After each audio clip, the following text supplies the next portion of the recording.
हरिपाल नाम के एक महान भागवत हुए हैं। उन्होंने अपने गुरुजनों से पूछा, भगवत प्राप्ति का सरल उपाय क्या है। उनके गुरुदेव ने उत्तर दिया, संत सेवा। संत सेवा ही निश्चित रूप से भगवत प्राप्ति का उपाय है। जहाँ संतों की मंडली होती है वहाँ ईश्वर की कृपा अवश्य होती है। जहाँ संतों की मंडली होती है वहाँ भगवान का वास होता है। हरिपाल जी संतों की सेवा करने लगे। संत जन उनकी सेवा से प्रसन्न होकर एक दूसरे को उनकी सेवा के बारे में बताने लगे। धीरे धीरे उनकी सेवा की ख्याति दूर दूर तक फैलने लगी। अब केवल एक या दो संत नहीं, बल्कि पूरी संत मंडली उनके यहाँ एकत्रित होने लगी। अन्य तीर्थों से आने वाले श्रद्धालु भी हरिपाल जी के स्थान पर रुकते, क्योंकि वहाँ संत सेवा और भगवत भजन का अद्भुत वातावरण था। हरिपाल जी ने संत सेवा के लिए अपनी सारी संपत्ति समर्पित कर दी। हरिपाल जी संत सेवा में इतने तल्लीन हो गए कि जो भी उनके पास अन्न, धन या संपत्ति थी, वह सब धीरे धीरे समाप्त हो गई। संतों की भीड़ रोज बढ़ती गई। उन्होंने अपनी जमीन बेच दी, कीमती गहने बेच दिए और जो भी संचित संपत्ति थी उसे संतों की सेवा में लगा दिया। अब स्थिति यह हो गई कि सेवा के लिए कुछ भी शेष नहीं बचा। जब संतों को भोजन कराने के लिए धन नहीं रहा तो उन्होंने बाजार से उधार लेना शुरू कर दिया। हजारों रुपए का कर्ज हो गया। उस समय 1000 रुपए की बहुत बड़ी महिमा थी। 1 रुपए में ही ढेर सारी सामग्री आ जाती थी। हरिपाल जी ने अपनी सारी संपत्ति साधु सेवा में लगा दी और जब बाजार से उधार लेना भी संभव नहीं रहा तो दुकानदारों ने कर्ज देने से इनकार कर दिया। अब वह दुकान पर गए तो दुकानदारों ने कहा, हरिपाल जी, पहले का उधार चुका दीजिए, अब बाजार में आपको कोई कर्ज नहीं देगा। आपकी सारी संपत्ति समाप्त हो चुकी है। अब हरिपाल जी के घर में ऐसी कोई भी वस्तु नहीं बची थी जिसे बेचकर संतों को भोजन कराया जा सके। लेकिन संत मंडली दिन प्रतिदिन बढ़ती जा रही थी। कोई जय द्वारिकाधीश का जयघोष कर रहा था तो कोई जय सिया राम और कोई हर हर महादेव। संतों की अलग अलग मंडलियां लगातार आती रहीं। हरिपाल जी सोचने लगे, अब क्या करें। हमने अपनी पूरी संपत्ति संत सेवा में समर्पित कर दी, बाजार से कर्ज भी ले लिया, लेकिन अब कोई उधार भी नहीं दे रहा। संतों को भूखा कैसे जाने दें। चाहे हमें कुछ भी करना पड़े, हम उनकी सेवा अवश्य करेंगे। हरिपाल जी का कठिन निर्णय, संत सेवा के लिए दूसरों को लूटना। तब उन्होंने एक कठिन निर्णय लिया। हरिपाल जी ने भी एक भाला लिया और जंगल के मार्ग पर बैठ गए। वे बलिष्ठ शरीर के थे, उनका तेजस्वी रूप देखकर ही लोग भयभीत हो जाते थे। वे किसी को मारते नहीं थे, लोग स्वयं उन्हें देखकर उन्हें धन दे देते थे। और अगर कोई वैष्णव चिन्ह धारण किए होता तो वे उसे कुछ ना कहते। हालांकि उन्होंने यह उपाय तब अपनाया जब अपनी सारी संपत्ति समाप्त हो गई और कर्ज भी चुका पाना असंभव हो गया। पहले उन्होंने पूरी श्रद्धा से अपना घर, धन, गहने सब संत सेवा में समर्पित किए, फिर बाजार से उधार लिया और जब कोई साधन शेष नहीं बचा तब इस उपाय को अपनाया।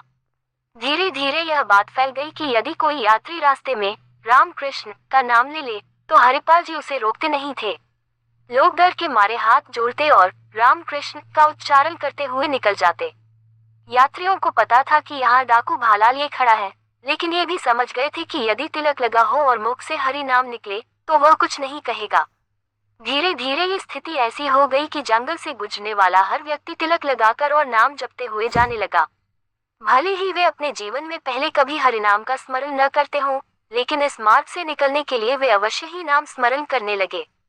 इस प्रकार हरिपाल जी के प्रताप से पूरे क्षेत्र में नाम संकीर्तन की धारा बहने लगी। लेकिन इस वजह से अब उनके लिए किसी को भी लूटना मुश्किल हो गया और फिर एक बार संत सेवा के लिए धन की कमी होने लगी। हरिपाल जी के लिए संकट का समय। एक दिन बड़ी संख्या में संत मंडली हरिपाल जी के घर आ पहुंची। हरिपाल जी बड़े हर्षित हुए और अपनी पत्नी से बोले, आज तो हमारे बड़े भाग्य हैं कि इतने संत हमारे घर पधारे हैं। लेकिन अगले ही क्षण चिंता ने उन्हें घेर लिया। भोजन की कोई व्यवस्था नहीं है, बाजार से उधार लेना अब संभव नहीं और हमारे पास कुछ भी नहीं बचा है। पत्नी ने कहा, घर में अन्न का एक भी दाना नहीं है, संतों को भूखा कैसे जाने दें। ये तो बहुत बड़ा अनर्थ हो जाएगा। हरिपाल जी ने कहा, क्यों न पड़ोस से कुछ मांग लें। उनकी पत्नी आस पड़ोस में मदद मांगने गई, लेकिन जैसे ही वे किसी के द्वार पर पहुंचती और कहती, संत आए हैं, लोग दरवाजा बंद कर लेते। पहले ही बहुत बार संत सेवा के नाम पर हरिपाल जी ने बहुत कुछ मांग लिया था, अब कोई भी देने को तैयार न था। थकी हारी वे वापस लौटी और दुखी होकर बोली, अब कोई भी कुछ देने को तैयार नहीं है। आपके संत सेवा के व्यवहार का ऐसा प्रभाव हुआ है कि लोग देखते ही दरवाजा बंद कर लेते हैं। हरिपाल जी मुस्कुराए और बोले, कोई बात नहीं।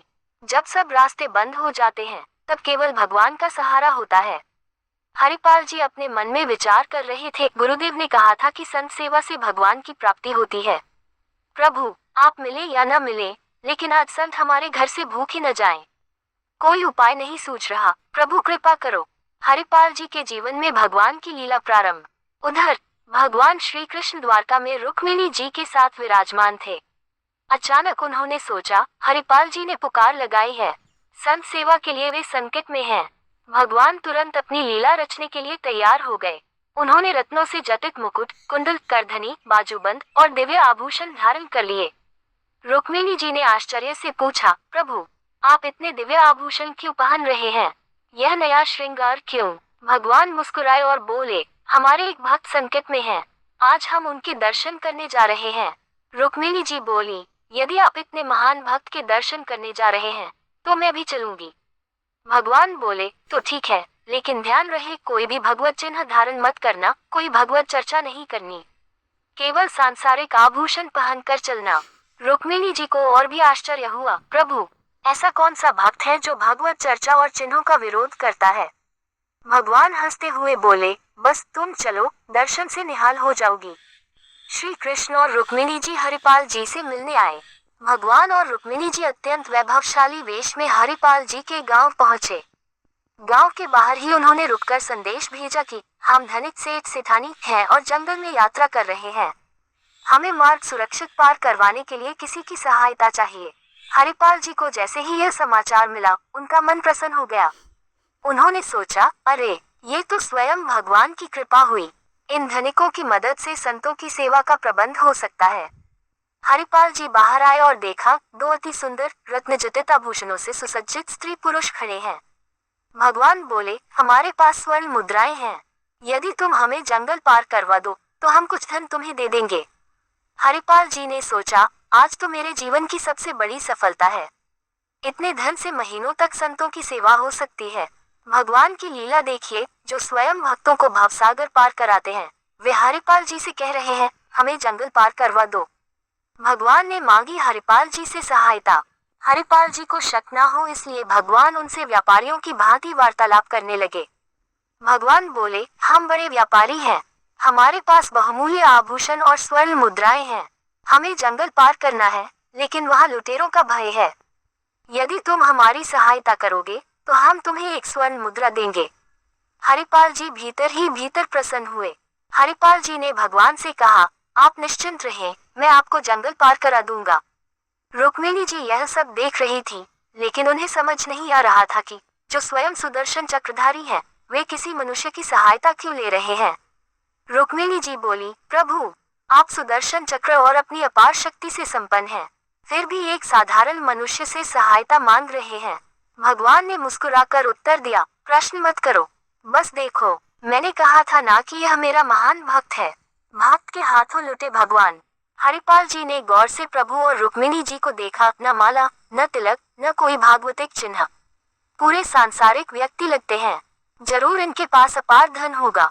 इन्हें लूटने में कोई दोष नहीं, क्योंकि हम इस धन से संतों को भोजन कराएंगे। हरिपाल जी भाला लेकर चल ही रहे थे। वे आगे आए और उन दोनों से कहा, उतारो अपने सारे आभूषण और मुझे दे दो। भगवान ने रुक्मिणी जी से कहा, उतारो अपने आभूषण और इसे दे दो। रुक्मिणी जी ने कहा, हमने तो इसे अपनी रक्षा के लिए रखा था और ये ही हमें लूट रहा है और आप भी कह रहे हैं कि इसे आभूषण दे दो। प्रभु बोले, उतारो आभूषण और इसे दे दो, नहीं तो ये हमें भाले से मार देगा। जीवन बचा रहेगा तो नए आभूषण बनवा लेंगे। भगवान ने रुक्मिणी जी से कहा, जिसके दर्शन करने के लिए हम आपको लाए थे, ये वही भक्त है।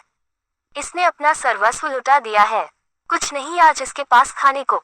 मैं इसी से लुटने के लिए आज यहाँ आया हूँ। हरिपाल जी का पश्चाताप। हरिपाल जी ने जब लौट कर देखा तो अनंत सौंदर्य और माधुर्य से युक्त भगवान और श्री रुक्मिणी जी उनके सामने विराजमान थे। उन्होंने प्रभु के चरण पकड़ लिए और कहा, प्रभु, मुझसे गलती हो गई। मेरे कटु वचन, मेरा भाला उठाना, ये सब मेरी भूल थी। प्रभु, आप जानते हैं, हमारे घर में संत मंडली बैठी है। इतना कर्ज हो गया है कि अब कोई हमें उधार भी नहीं देता।